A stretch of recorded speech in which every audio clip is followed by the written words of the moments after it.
Ser mestizo en la Nueva España, a fines del siglo XVIII. Acaxingo, 1792.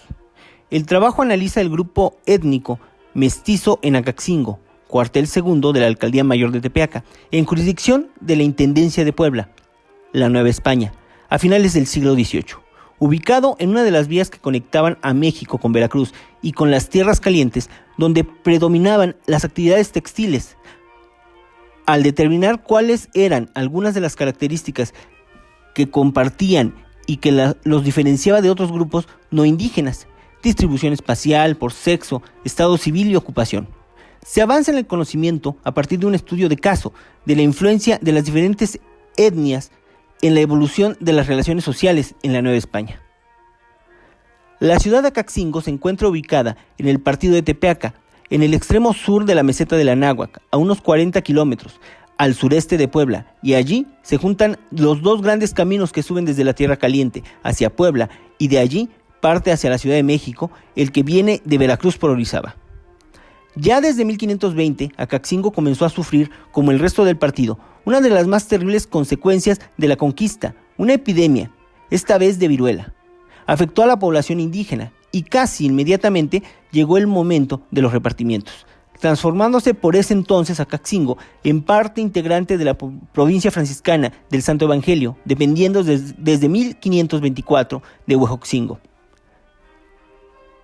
En 1559, el pueblo recibió de la corona española el título de ciudad, según el Códice franciscano, hacia 1568 a 1571. El convento franciscano de Acaxingo, construido hacia 1558, estaba habitado por 3 monjes, 2 sacerdotes y un hermano lego, quienes administraban solos la cabecera, con los sujetos de visita que son 10 u 11 aldeas. El número de indígenas hacia 1570, antes de las grandes epidemias de la segunda mitad del siglo XVI, puede estimarse en alrededor de 10,000 a 12,000 habitantes. Hacia finales del siglo XVI, dicha población se redujo a unos 7,000 a 9,600 indígenas, a los que se agregaban 10 familias españolas. Poco a poco se fueron fundando en las tierras circundantes de la ciudad el denominado Valle de San Pablo, haciendas y ranchos cuya principal actividad era la producción de trigo primavera. En los 5 pueblos de indios sujetos a la cabecera, la horticultura fue desde principios de la colonia muy destacada. Con la relación de Tepeaca se documenta que ansí estas verduras de Castilla, como las de la tierra, las sacan a vender a las plazas y mercados. Observamos entonces que se trata de una jurisdicción de características rurales, pero que por su posición privilegiada en el camino México-Puebla-Veracruz irá asumiendo ya desde el siglo XVII una dinámica vinculada a los intercambios que por el mismo circulaban con intensa variable, vinculada a los vaivenes de la producción minera y el comercio ultramarino.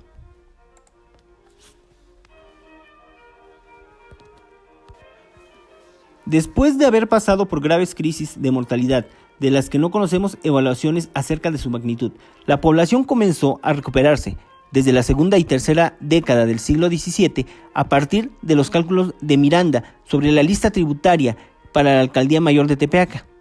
Calvo estima que en 1643 habría 4,755 indígenas en Acaxingo, que ascenderían a cerca de 6,400 a finales del siglo XVII. Una vez establecida relativamente la organización espacial del territorio controlado por la cabecera y acompañado el proceso de la secularización de las primeras décadas del siglo XVII, quedó constituida la parroquia de San Juan Evangelista, que ocupaba aproximadamente el territorio de 3 municipios del México actual: Acaxingo, Los Reyes de Juárez, menos su extremo sureste, y San Salvador Huixcolotla. En total, cerca de 200 kilómetros. En 1661 se cuentan ya 17 o 18 haciendas y ranchos. En ese ambiente se verificó el crecimiento de las poblaciones mestizas y españolas, que parecen no sufrir las catastróficas consecuencias de varias mortalidades, sobre todo la de 1737, a lo largo del siglo siguiente. Para mediados del siglo XVIII contábamos con la información suministrada por Villaseñor y Sánchez en su Teatro Americano, según la cual vivían en Acaxingo 1.094 familias indígenas, 154 familias españolas y 168 familias de mestizos y mulatos. Suponiendo que el tamaño de las familias españolas haya sido semejante al de las familias de mestizos y mulatos, se puede apreciar cómo en la primera mitad del siglo XVIII los grupos mezclados alcanzan, si no superan numéricamente al grupo español. La principal actividad en las haciendas era la producción de trigo primavera. También se produjo frijol, junto con el maíz, muy importante en la dieta indígena.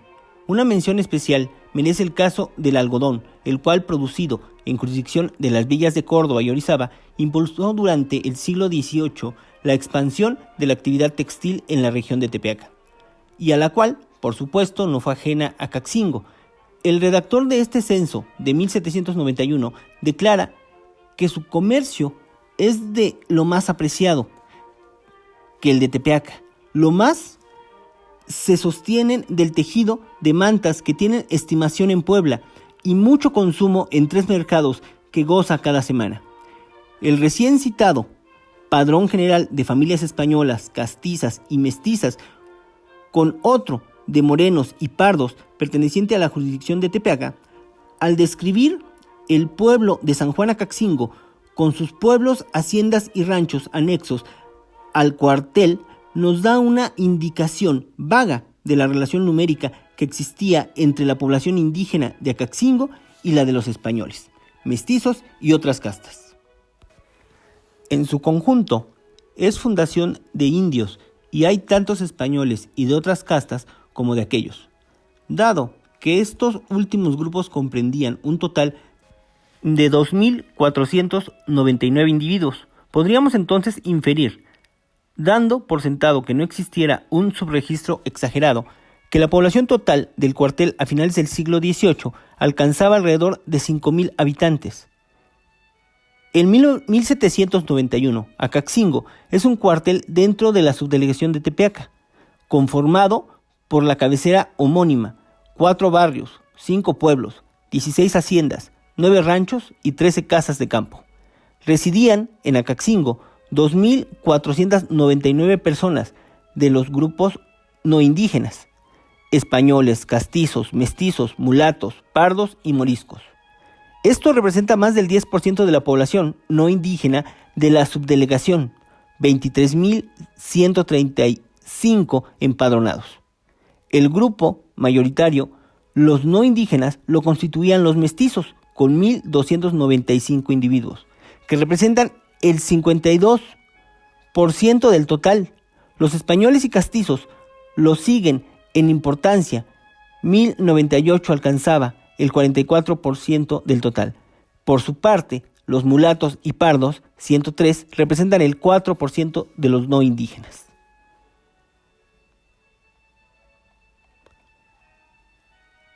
De las cifras expuestas hasta aquí, podemos elaborar una primera conclusión acerca de los patrones que regían el comportamiento de los diferentes grupos étnicos en cuanto a cuál era el lugar de residencia de cada uno de ellos.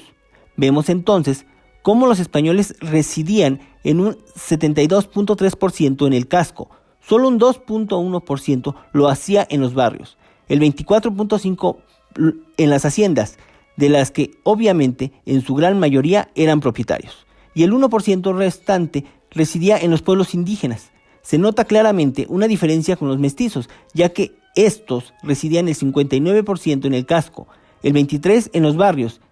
He aquí la diferencia más llamativa, el 12% en las haciendas y el 4.5% restante en los pueblos de indios. La presencia mestiza en los barrios señala 2 perspectivas que deberíamos considerar al mismo tiempo. Por un lado, deteriora las distinciones étnicas en los barrios, ya que el mestizo como tal está inhibido de ocupar posiciones dirigentes en la comunidad. Desde este punto de vista, el proceso de mestizaje alimentaría la tendencia a la afirmación de la autonomía de los macehuales y la consiguiente pérdida de control y riqueza de parte de caciques y principales. Pero por otro lado, la presencia mestiza en el corazón de las comunidades indígenas más próximas a la cabecera pudo haber contribuido a una reafirmación de las características étnicas y culturales como los signos más apropiados para la determinación del lugar de cada una de las sociedades. Observamos que esta última observación está planteada desde el punto de vista de los intereses indígenas, quienes, aun siendo un grupo étnico relativamente cerrado y altamente explotado, jugaban en esta sociedad un papel que estaba lejos de ser pasivo, no tanto por su importancia cuantitativa, sino por construir la mano de obra necesaria en las empresas españolas y el sector excluyente en la producción de no pocos bienes que circulaban como mercancías por los circuitos de intercambio novohispano. Los jefes de familia.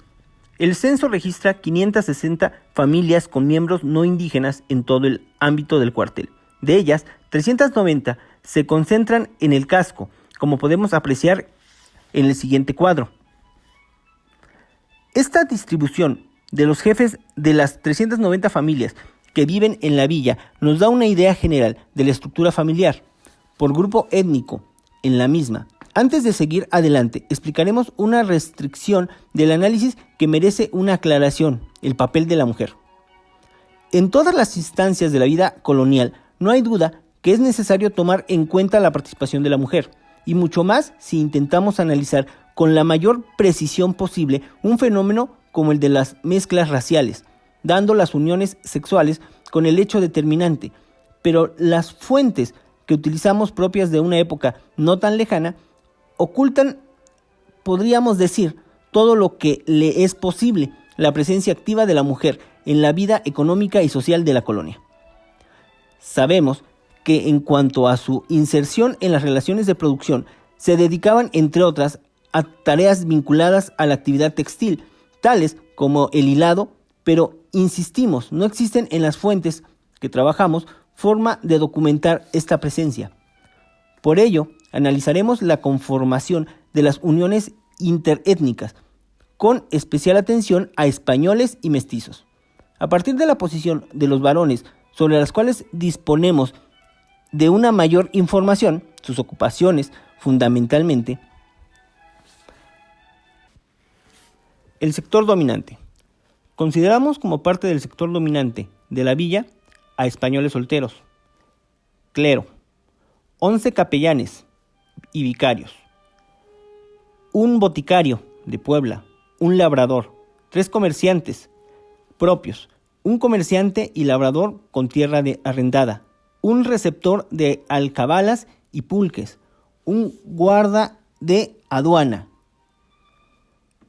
un notario de la parroquia, español viudo, españoles casados con españolas, 4 labradores, 2 labradores con tierras arrendadas, 3 comerciantes y labradores, un tratante y labrador, un tratante, un comerciante y botica propia y administrador de estafeta de correos, 2 comerciantes propios, un médico y cirujano examinado y labrador con hacienda arrendada, un mayordomo de molino, un militar, un oficial de pluma, mestizos casados con española, un comerciante propio y mesonero, español casado con mestiza, un oficial de pluma, español casado con india, cajero de tienda gruesa, peninsular. Esta lista solo es una primera aproximación de este sector, que más bien intenta captar las ocupaciones propias de los españoles, y bien relativamente acomodados o bien relativamente educados, que residían en el casco, sin entrar a analizar las grandes distancias sociales que existían entre un comerciante y labrador como don José Obando Cázares, natural de Acaxingo, español de 45 años, teniente de justicia, casado con doña Josefa Báez Lozano, natural de San Andrés Chalchicomula, española de 40 años, que vivía en las casas 1, 3 de la calle de la Plaza Mayor, la más importante de la ciudad, con 4 hijos, el mayor Vicente de 21 años, colegial ordenado de la Cuarta Orden, y 2 sirvientes indias, respecto, por ejemplo, a un simple oficial de pluma o incluso un cajero de tienda gruesa, aunque este fuere peninsular, observamos que un mestizo logra ascender a esa franja de privilegios, pero es natural de Tecamachalco, es decir, es un foráneo, y está casado con una española. Esto confirma lo obvio. La sociedad colonial impedía a los no españoles el ascenso a la capa superior de la sociedad, y en este nivel cumple un rol destacado el fenómeno del blanqueamiento cultural, que tantos problemas impone al estudio de las élites.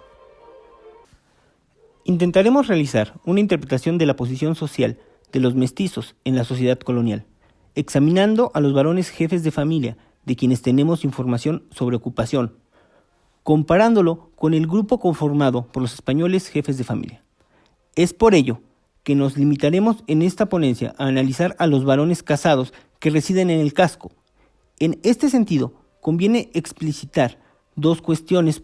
Por un lado, la pirámide de edades de mestizos y españoles muestran una notable diferencia, que básicamente consiste en la mayor dimensión de las cohortes de 0 a 14 años entre los primeros, contrapuesta a la estrechez de las mismas entre los segundos. Pero en el grupo de edades de 20 a más años, la población de ambos grupos es mucho más parecida: 294 varones mestizos y 253 españoles. Y si atendemos a los jefes de familia de ambos grupos, semejanza aumenta. Residen en el casco 127 familias de mestizos y 116 jefes de familia españoles. Por otro lado, conviene tener presente que el 43.1% de los mestizos que tienen más de 20 años están casados y residen en el casco, entre los españoles. Este porcentaje asciende al 45.8%.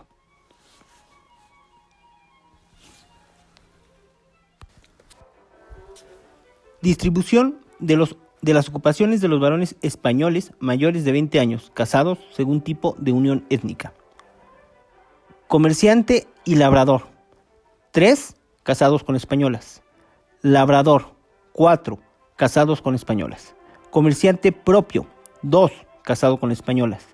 Labrador con tierras arrendadas: 2 casado con española. Comerciante y botica propia y administrador de correos: 1 casado con española. Labrador sirviente de mayordomo: 1 casado con española. Médico y cirujano examinado y labrador, sin unión matrimonial. Con hacienda arrendada: 1 con unión con española. Tratante y labrador: 1 con esposa española. Mayordomo de molino: 1 con unión con española. El subtotal serían 16. Tejedor: 36 casados con mestizas y 7 casados con indígenas. Tejedor y maestro de prensas: 1 sin unión matrimonial. Sastre: 1 con unión matrimonial con española y 2 con unión matrimonial de mestizas, 1 con unión matrimonial indígena. El subtotal 38. Tratante: 5 con unión matrimonial con española y 1 con unión matrimonial con mestiza. Tendero sirviente: 1 con unión matrimonial con española. Cajero de tienda gruesa: 1 con unión matrimonial con indígena. Subtotal 6. Arriero con mulas propias: 1 sin unión matrimonial. Arriero sirviente: 4 sin unión matrimonial. Subtotal 5. Herrero: 5 con unión matrimonial con mestiza y 2 con unión matrimonial indígena. Barbero: 2 con unión matrimonial con española. Pintor: 1 con unión matrimonial mestiza y 1 con unión matrimonial indígena. Carpintero: 2 sin unión matrimonial. El subtotal 10. Oficial de pluma: 1 con unión matrimonial española y 1 con unión matrimonial de mestiza. Ministro de Justicia: 1 con unión matrimonial mestiza. Militar: 1 con unión sin unión matrimonial. Campista, 7, con unión matrimonial con española. 1, sin oficio, sin unión matrimonial. Los totales de uniones matrimoniales con española son de 85. Los totales con unión matrimonial mestiza, 15. Totales con unión matrimonial indígena, 9. Total, 109. El objeto es correlacionar siempre tomando como unidad de análisis al varón jefe de familia. La combinación socio-racial que conforma con su pareja las ocupaciones y las características de su residencia de los 116 españoles casados que residen en el casco, el 85 miembros, 73%, tienen como pareja a españolas. De estos 85 jefes de familia, 5 fueron registrados con título de don, 2 como labradores, 2 como comerciantes y labradores, y el restante como comerciante propio. Distribución de las ocupaciones de los varones mestizos mayores de 20 años, casados según tipo de unión. Comerciante propio y mesero, 1 con esposa española. Tratante, 7 con esposa mestiza y 3 con esposa española, 5 más con esposa indígena. Tendero, 1 con esposa española. Tendero sirviente, 1 sin unión matrimonial. 1 con unión matrimonial mestiza. Trajinero, 1 con unión matrimonial mestiza. Tejedor, 56 con unión matrimonial mestiza, 4 con unión matrimonial española y 8 con unión matrimonial indígena. Sastre, 6 con unión matrimonial mestiza, 3 con unión matrimonial española. Sastre sirviente, 1 con unión matrimonial mestiza. Hilandero, 1 con unión matrimonial mestiza. Arriero sirviente, 3 con unión matrimonial mestiza, 1 con unión matrimonial indígena. Carnicero, 1 con unión matrimonial indígena. Panadero, 1 con unión matrimonial indígena y 1 con unión matrimonial mestiza. Tocinero, 1 con unión matrimonial indígena. Carpintero, 3 con unión matrimonial mestiza y 1 con unión matrimonial española. Herrero, 1 con unión matrimonial española. Cohetero, 1 con unión matrimonial mestiza y 1 con unión matrimonial indígena. Zapatero, 1 con unión matrimonial mestiza, 1 con unión matrimonial española. Albañil, 1 con unión matrimonial indígena. Barbero, 1 con unión matrimonial mestiza. Aguador, 1 con unión matrimonial mestiza. Campista, 2 con unión matrimonial mestiza, 1 con unión matrimonial española y 1 con unión matrimonial indígena. Domador y campista, 1 sin unión matrimonial. Sin especificar, 2 sin unión matrimonial. Si observamos los cuadros, comprobaremos que entre los españoles y los mestizos no existen grandes diferencias en cuanto a las ocupaciones que desempeñan. Por supuesto, si exceptuamos el primer subtotal del cuadro, donde aparecen quienes hemos considerado ya como integrando el sector dominante y entre los cuales aparecen todos los dones de la serie enumerada en ambos cuadros. La reconstrucción de las uniones entre grupos étnicos en el casco de la villa con ambos cónyuges vivos es la que muestra el siguiente cuadro. Matrimonio según grupos étnicos, casco del pueblo de Acaxingó. Los mestizos, ni grupo étnico ni estrato social.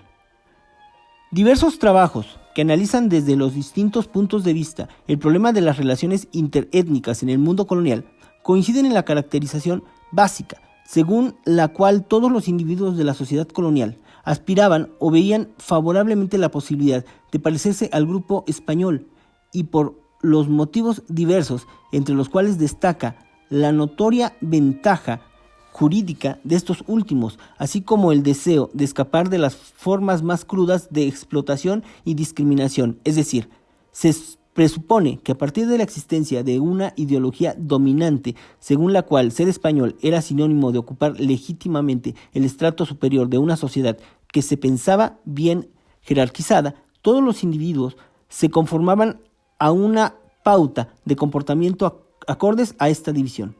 De este modo, todas las relaciones sociales complejas y diversas de los mismos grupos que se reconocen jerarquizados entran en un monótono juego donde la única lógica consiste en superar distintas pruebas que favorecen el blanqueamiento. Hay varias prevenciones que se han presentado en este modelo explícito, lineal, de las cuales queremos destacar aquí una, la que creemos más directamente vinculada al problema del mestizaje, fundamentalmente la experiencia española en la Nueva España.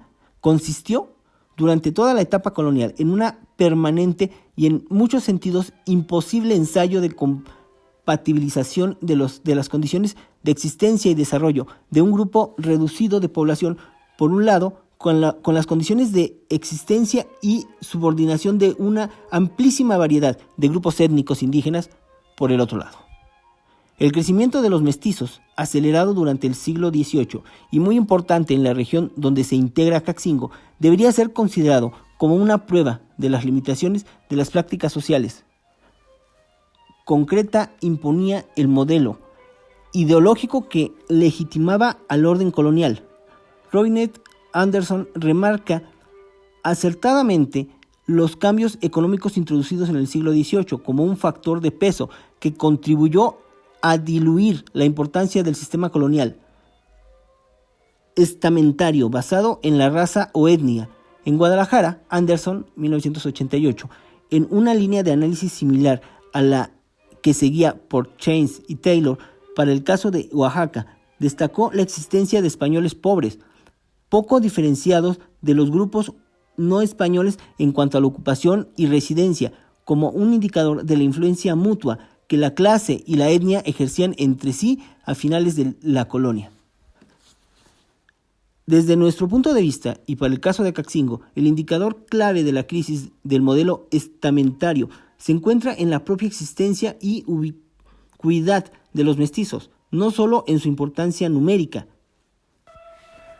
A su vez, los cuadros indican que entre los mestizos existe una proporción pareja de matrimonios con españoles y con indígenas, lo que sumando a la fuerte endogamia del grupo permite reforzar la conceptualización del mismo como un sector de la sociedad de fines de la colonia de rasgos imprecisos, rechazando por todos, pero presente en todas partes, dedicado en definitiva a las mismas actividades que los otros grupos. Esto último puede apreciarse claramente en la gráfica 3, la cual refleja esta vez, incluyendo a todos los varones ocupados del padrón, no solo el casco, la distribución proporcional de los distintos grupos en las ocupaciones más importantes, representativas de más del 80% de los varones con ocupación en el padrón, 608 de 739 casos. ¿Qué era ser mestizo en la Nueva España a finales del siglo XVIII? El término contiene una clara connotación de desprecio hacia lo que en la concepción oficial de un modelo de castas hispano-colonial como grupo no mezclado hace referencia etimológicamente a la noción de mezclado, equivalente a no limpio, y esto es precisamente lo que demuestra, aunque en la práctica era imposible mantener separadas tanto del matrimonio como del contacto, aunque persistieran limitaciones mucho más serias en cuanto a la división del trabajo y en el ordenamiento jerárquico. Al grupo español de los grupos indígenas, sin embargo, a fines del siglo XVIII, la posición de castizos y mestizos había mejorado, y las pruebas de herencia castiza o mestiza para certificar la limpieza de sangre en los procesos legales así parecen demostrarlo, según Chains. Según Norma Castillo Palma, quien analiza el caso de Cholula, la palabra mestizo, designada al fin de los tiempos coloniales a un grupo social que se componía en parte de individuos que podían tener algún grado de ascendencia africana, por la tendencia de estos a un patrón matrimonial exogámico, buscando la mezcla con mestizos y blancos. Este apelativo calificaba también a quienes eran descendientes de mestizos por vía materna y paterna o individuos calificados así por el hecho de que sus ancestros no estuvieron matriculados en las listas de tributarios durante varias generaciones. Es decir, la autora sostiene que ya no se utilizaba la acepción del mestizo como el producto de la mezcla de los grupos puros de indios y españoles, sino a una especie de mezcla de mezclas. Castillo Palma.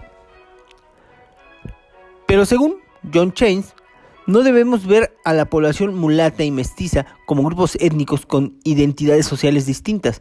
En sentido sociológico, los mestizos no constituían un grupo y su alto grado de exogamia indicaba que no compartían una identidad común. En este sentido, el autor destaca que la ley española cedió un poco en cuanto a la rigidez de la separación de las castas, pero básicamente no cambió. Cheynes, 1982. En el caso de Caxingo, apreciamos, por el contrario, una fuerte endogamia entre los mestizos que no necesariamente rompe el razonamiento de Cheynes, en la medida en que consideramos de escasa relevancia la condicionante étnica en las uniones endogámicas entre mestizos y le demos, por el contrario, mayor trascendencia a la multiplicidad de sentidos del término mestizo, como ha sido señalado. Garavaglia y Grosso en 1992.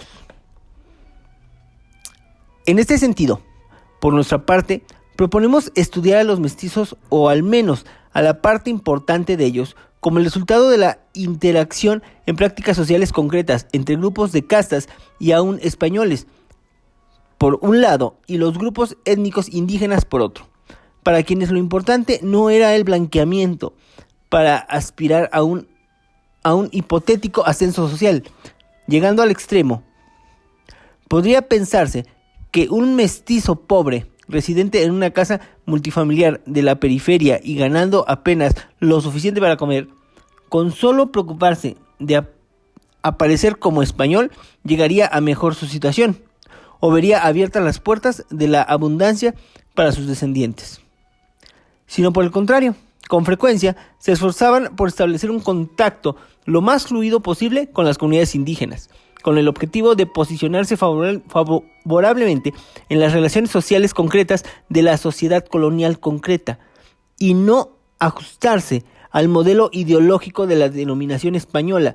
Insistimos en que este es un aspecto parcial del problema, que no involucra a todos los mestizos, pero que por ello deja de ser crucial para entender los procesos que en la última etapa del periodo colonial generó en los espacios rurales de la Nueva España la expansión de la economía mercantil.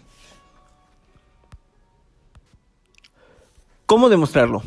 Para ello, tomaremos en cuenta en futuros trabajos dos categorías ocupacionales que nos parecen altamente significativas en el marco de la hipótesis planteada: las tratantes y los tejedores.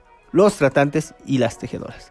Unos y otros están involucrados directamente en los intercambios y en la producción de textiles respectivamente.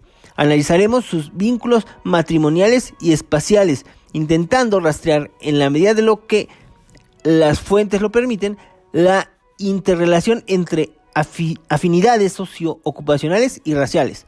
Para ello, será necesario construir una imagen del casco de la villa, de la que aquí presentamos una primera aproximación. Los 1.588 habitantes del casco se distribuyen en 28 cuadras dispuestas en damero alrededor de la Plaza Mayor. En 8 de las mismas, las más próximas a la plaza, predominan los españoles, 296 personas sobre un total de 660. Esto equivale a decir, en términos porcentuales, que el 28.5% de las cuadras de la villa habita el 44.8% de los españoles, el casco. En esas calles vive el 13% de los mestizos del casco, 100 sobre 764. La relación de españoles mestizos es de 2.9 a 1. Estas calles son las de la Plaza Mayor, la de la Plazuela, la calle Real de Orizaba, la segunda cuadra de Orizaba, la del Mesón Viejo, la primera cuadra del Curato, la calle de San Antonio y la calle Real de Puebla. Por su parte, en las 8 calles con claro predominio de los mestizos viven 355 personas de este grupo, del total de 764. En porcentaje significa que un 28.5% de las cuadras reside el 46.4% de los mestizos. En esas calles vive el 22% de los españoles del casco, 148 sobre 660. La relación mestizo-españoles es de 2.39. Estas son las calles del Mesón Nuevo, de San Salvador, del Estanco, la Real de Puebla Vieja, la segunda Real de Puebla Nueva, la segunda y la tercera de San Salvador. En el resto del casco, la relación favorece a los mestizos, estando involucradas una población de 309 mestizos y 218 españoles. Entre los jefes de familia casados, la relación favorece a los mestizos en 1.6 a 1, 57 mestizos y 36 españoles.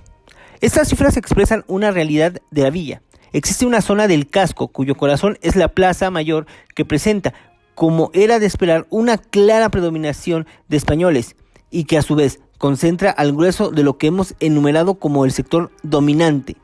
Por su parte, los mestizos se concretan en el sector este del casco de la inmediación sobre el Camino Real de Puebla. En esta última caracterización conviene hacer dos aclaraciones.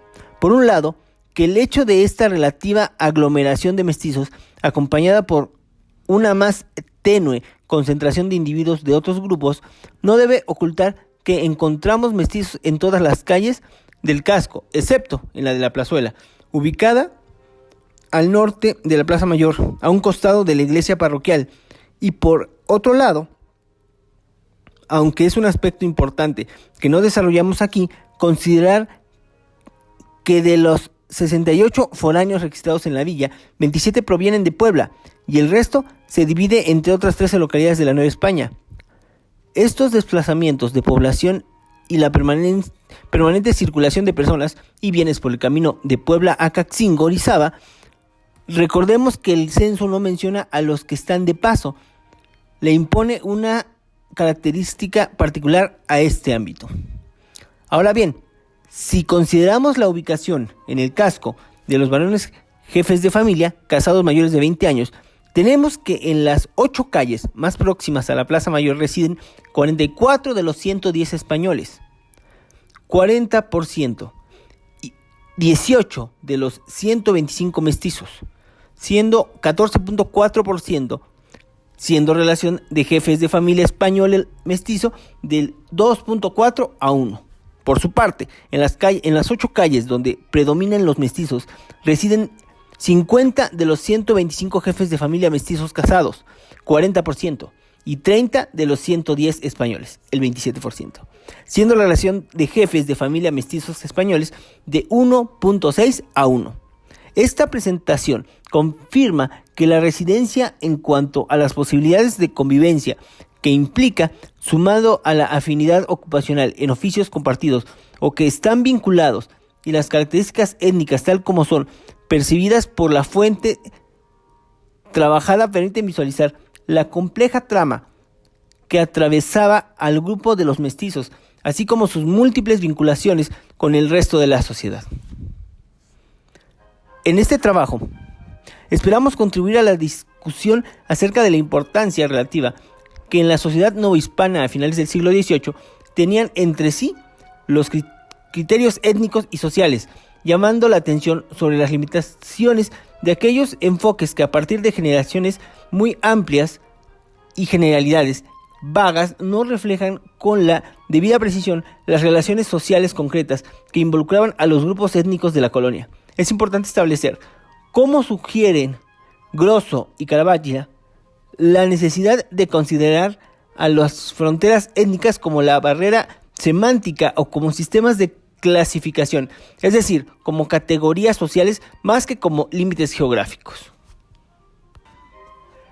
Sin embargo, debemos considerar el cálculo de Calvo, quien estima, a partir del número de bautizos de la década de 1800 a 1809, que la población indígena podría alcanzar a comienzos del siglo XIX una cifra insegura para el autor cercana a los 7.800 personas.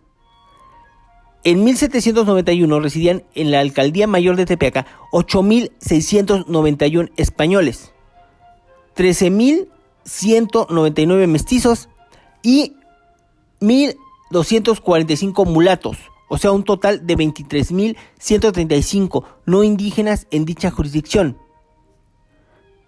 Cuenya Mateo, 1986.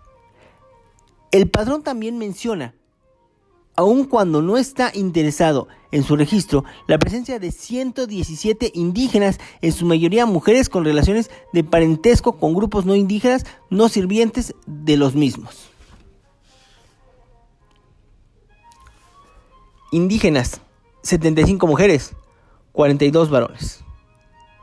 Podría pensarse que, como sostiene Chains, para los barrios indígenas de Oaxaca en Acaxingo, y en este caso a causa de la presencia mestiza, los mismos habían perdido gran parte de su carácter étnico, pero continuaron desempeñando funciones políticas, y ahí evidencia que cada uno controlaba los derechos a ciertas propiedades, probablemente tierras comunes o parafernalia religiosa. Por su parte, los indios del pueblo de Acaxingo, además de las tierras propias a título individual o comunal, arriendan en 1791 2 haciendas, lo cual indica claramente la capacidad organizativa de los mismos en el pleno de la producción. Uno de ellos es don José Barrero, peninsular de 61 años, soltero comerciante, propio con domicilio en la calle de la Plaza Mayor, casas 22, 23 y 24. Con él vive María Juárez, de 60 años, mestiza viuda, que aparece en el censo como sirvienta. Esto alienta una interpretación que parece obvia. Estaríamos ante una unión libre que el censista anota de una manera entre permisiva y condenatoria. Por un lado, no discute el carácter de soltero del anciano comerciante, estado que jurídicamente solo puede modificar un casamiento legítimo, y por otro coloca a una mujer en una posición subordinada, no solo como mestiza, sino como sirvienta. No son muchos los casos de este tipo, pero tampoco este es un caso aislado. Por ejemplo, Miguel Sosa es un español originario de Acaxingo, tiene 74 años y es soltero. Su ocupación es la de sastre. Vive en las casas 27 y 28 de la Plaza Mayor, correspondiente a las casas reales, junto a un ministro de Justicia español, casado con una mestiza y sus 2 hijos. Pero lo que nos interesa destacar aquí es que junto a Sosa, el censista anota a una india de 16 años, esta vez bajo la condición de acompañante. De este modo, las fuentes se tienden a mostrarnos casi siempre a los españoles acomodados como un grupo endogámico y limpio. La calle Real de Orizaba, primera cuadra. En la primera cuadra de Orizaba, donde vivían 26 españoles y un mestizo, se registran 15 casas, pero 10 de ellas están agrupadas en conjuntos de 2 a 3 casas, un aspecto característico de las zonas predominantes españoles del casco, es decir, las próximas a la Plaza Mayor, algunas de ellas utilizadas como locales de comercio de la élite, y una casa está vacía. En estas casas, 1 y 2 tiene tienda propia y vive Miguel Valles, español de 46 años, natural de Puebla, comerciante casado con Rafaela Obando, española perteneciente a la familia del comerciante y labrador y teniente de justicia de Acaxingo, con 2 hijos, un clérigo de 19 años y un tendero de 17, y una hija de 20 años. En las casas 3, 4 y 5 vive Juan Castañeda, español de 32 años, originario de Acaxingo, anotado, sin oficio, casado con Bárbara Avendaño, española de 40 años, también de Acaxingo, con una hija de 12. En las casas 4 y 7 tiene comercio y vive don Francisco Ferrer, natural de Huamantla, español de 36 años, comerciante y labrador, dueño de la hacienda de San Pedro Mártir, casado con doña Josefa Barba, natural de Acaxingo, española de 31 años. En la casa 8 vive Felipe Campos, mestizo de 30 años, natural de Acaxingo, sastre, casado con María Luna, española de Acaxingo. En la casa 9 vive Marcelo Gómez Rosete, español de 24 años, natural de Acaxingo, labrador, casado con María Mota, española de 20 y una hija de 3 años. En la casa 10 vive Catalina Ruiz de Mota, española de Acaxingo de 45 años, viuda. En la casa 11 vive doña Rafaela Barba, española de Acaxingo, de 36 años, con 2 hijos, don José, eclesiástico de 21, y don Vicente, estudiante de 16, y una hija de doña María de 17, todos de apellido Ordóñez Lobo. La casa 12 está vacía. En las casas 13, 14 y 15 vive José Villarrauz, español de Acaxingo de 70 años, tejedor, casado con Antonia Fernández Barba, española de Acaxingo de 60 años, con un hijo, Aniceto Villarrauz, de 36 años, tejedor, aparentemente soltero, 2 hijas de 38 y 23 solteras y 2 nietas de 4 y 6 años. La segunda cuadra de Orizaba, ubicada a 2 cuadras de la Plaza Mayor y sobre el camino que conectaba a la villa de Orizaba, estaban compuestas por 15 casas. En las 14 que aparecen habitadas, 9 de ellas agrupadas en conjunto de 2 a 3 casas, vivían 36 españoles, 12 mestizos, 6 mulatos y 6 indios. En la casa 1 tiene comercio vive don Juan Ferrer. El don aparece solo en el resumen de los sitios del partido. Natural de Huamantla, español de 51 años, comerciante y labrador, dueño de haciendas de San Marcos y San Jerónimo. Casado con doña Ignacia Barba, natural de Acaxingo, española de 32 años, con 6 hijos, el mayor de ellos, 15, es estudiante colegial en San Juan, un tendero español soltero de 20 años, natural de Apan y natural de México. En la casa 2 vive Mariana Sánchez, española de 59 años, de Acaxingo, viuda. En la misma casa, Basilio Palacios, español de 36 años, de Acaxingo, tejedor, casado con María Bueno, española de 34 y 3 hijas. En la misma casa vive Francisco Bueno, español de 30 años, de Acaxingo, tejedor, casado con Margarita Valdivia, española de 23 años, con una hija de meses. En las casas 3 y 4 vive Francisco Machorro, mestizo de 44 años, de Acaxingo, tratante, casado con India, con un hijo, Mariano, de 15 años, mestizo, soltero y tejedor. En la casa 5 vive Manuel Sánchez, español de 36 años, de Acaxingo, herrero, casado con Manuela Cortés, española de 28, con una hija, soltera de 18. En la misma casa, José Sánchez, español, soltero de 21 años, también herrero, y 2 sobrinos de apellido Carraico, uno de ellos español, soltero de 25 años y arriero. En la casa 6 vive José Machorro, mestizo de 18 años, de Acaxingo, tejedor, casado con una cacica india. La casa 7 está vacía.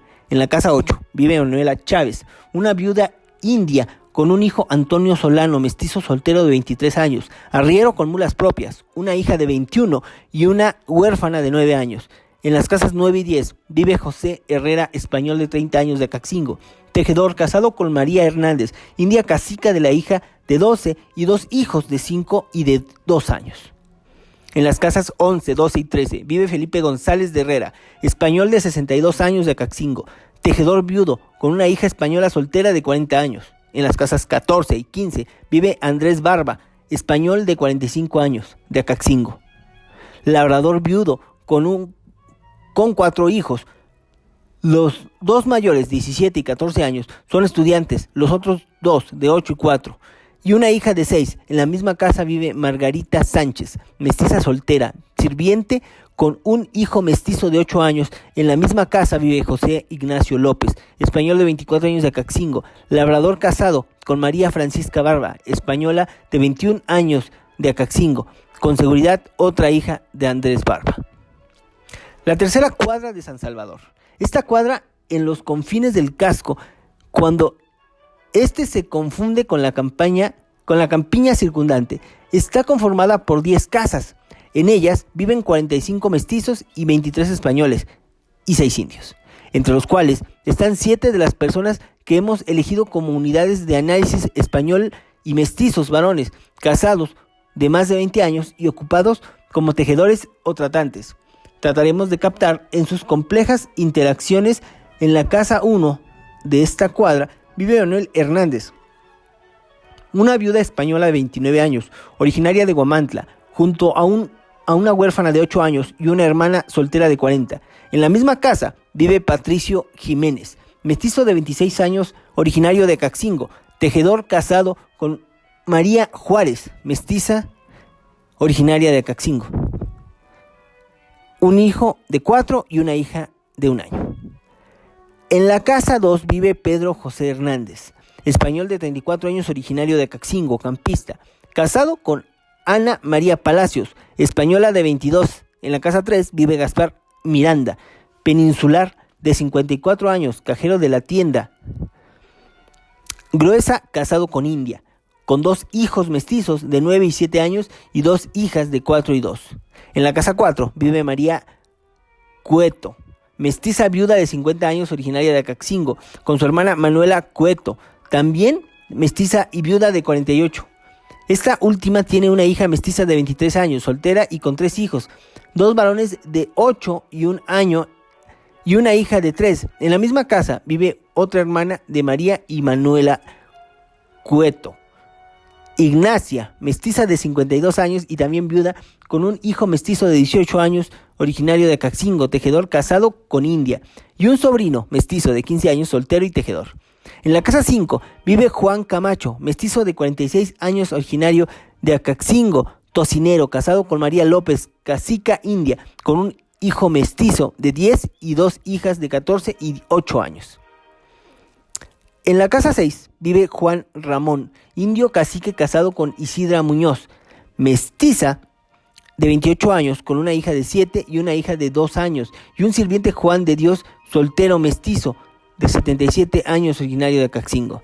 En la casa 7 vive Pablo Valdés, mestizo de 42 años, originario de Acaxingo, carpintero, casado con Pascuala Sánchez, mestiza de 42 y 2 hijas de 16 y 10 años. En la misma casa, su hijo Jorge Valdés, carpintero, mestizo de 21 años, casado con Francisca Ramón, mestiza de 19 años. En la casa 8 de la tercera cuadra de San Salvador vive Jacinto Herrera, mestizo de 22 años, originario de Acaxingo, tratante, casado con India, con un hijo de 1 año y una hija de meses.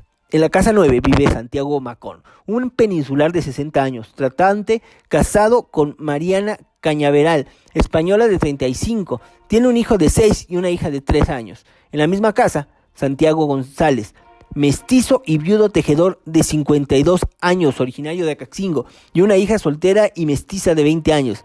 En la misma casa vive Luis González, mestizo de 45 años, también originario de Acaxingo y tejedor, casado con Juana Bermúdez, mestiza de 25 años y 2 hijas de 12 y 10 años y un hijo de 3.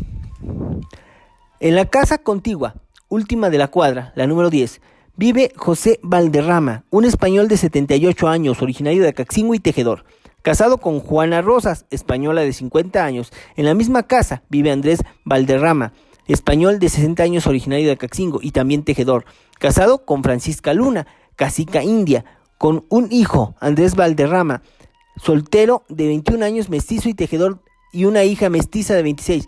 En la misma casa vive Pedro Tejeda, español de 44 años, originario de Acaxingo y tejedor, casado con Gertrudis Parra, española de 40 y una hija de 10 años.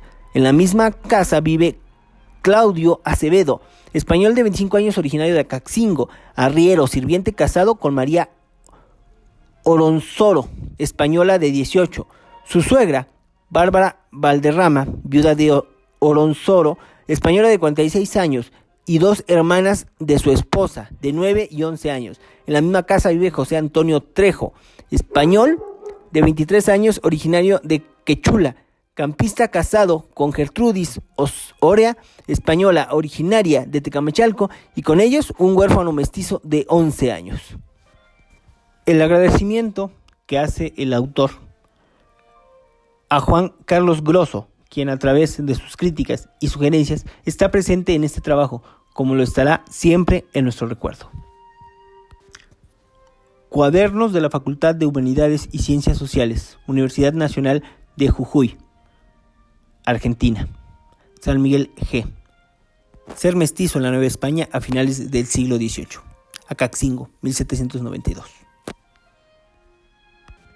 Con esto concluyo la participación de su servidor, Carlos Arreola, en el coloquio de historia, el segundo coloquio de historia, Acaxingo 2021, y aunque el trabajo lo presento ya en 2022, quedo a ustedes agradecido por su atención y por sentirse parte de estas actividades que lo que buscan es fomentar la identidad, el rescate de nuestra cultura, la historia de una población viva, vibrante, como lo es Acaxingo.